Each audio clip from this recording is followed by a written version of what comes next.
My name is Ian Burrow. I'm originally from England. I moved to New Jersey when I was 38 years old. A year after we moved here, after we came to New Jersey, we moved to this house. And we've been in this house since 1989. Wow. So I'm a semi-retired archaeologist. So I'm very interested in cultural landscapes and the history of landscape and all that kind of thing. So having an interest in native plants fits in rather well.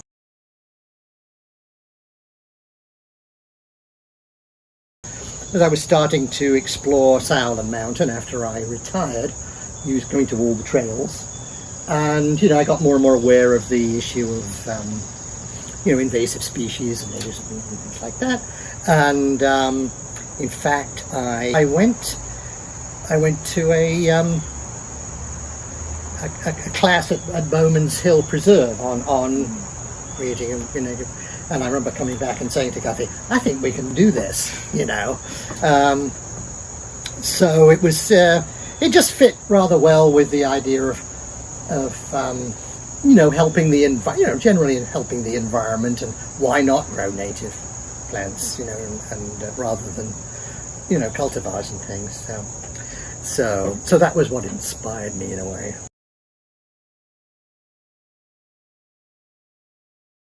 Yes, I did. So I went on that class, and there's lots of really good websites including Salem Conservancy. Plug for the Salem Conservancy here. So I started to get it out, and I was very much helped by Laurie. And who was your colleague that helped us? Jan Rogers. Jan Rogers, yeah. She was really helpful in because I remember us coming out here and looking at this and saying, well, and she said, well, this, and this. And so then one day 200 or so plugs arrived.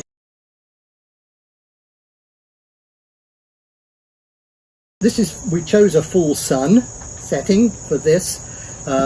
Not quite sure why. Is it easier to, maybe there's more plants to grow in full sun, easier? I think you selected where you wanted it to be, and we just tried to find plants that went along fit with it. Okay, that yeah. site. So it's mostly, it's pretty sunny most of the time, although there is shade, partial shades, sometimes of the day.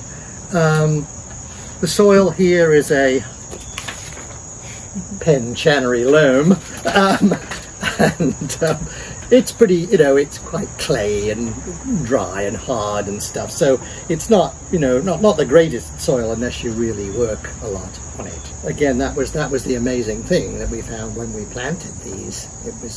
They didn't care. They didn't care. I thought I was going to have to till it, rototill it and that's it, all that. But we just put the plugs into the ground, and there they are. First of all, we cut down the grass like mad, and really down to really sort of nothing.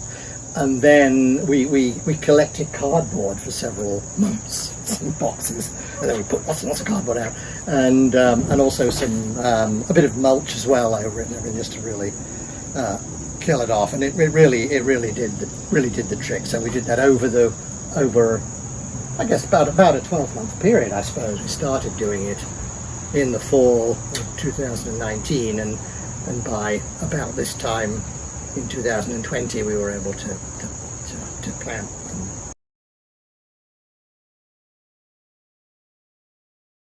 We bought them via the Salem Conservancy through the Pinans Nursery and Supply Company, who in Columbus, New Jersey. But we've also bought some plants from the Bowman's Hill Wildflower Preserve, and they're very, very helpful and enthusiastic.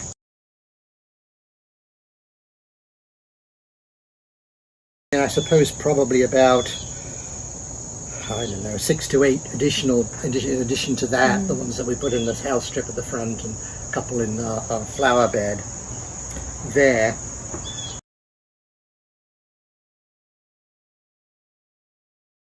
No, absolutely not, none. Well, how about here? How about here? Well, not really. Well, of course, we fenced that, so that's probably deterred the deer. We do get some deer nibbling at some of our plants, but it's because we're in this sort of suburban-y development on the edge of Hopewell. There's only one way in. I mean, the deer come through the fences and everything else, but it's not as if we're like somewhere like Velore, where just surrounded by deer. We do have them, and sometimes they rest under our deck here and things like that. But it's not really it's not a major problem like it obviously is for some people. So we can live with them, and I'm happy to do that because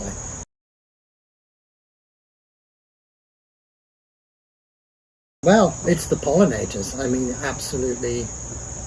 It really makes you realize, how sterile an environment a lawn is when you see how many pollinators there are in a place like this. Yeah, so especially just compared to the bare grass. Yeah, I know. In that area. Yes, it really is. It's. I mean, nothing can educate people better than seeing that, I think.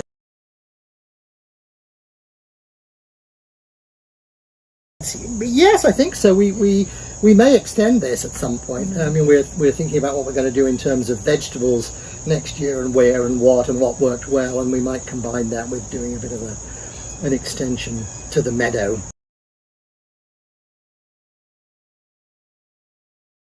It looks lovely. It requires hardly any maintenance, and it's great for the pollinators and also for birds. So there you are.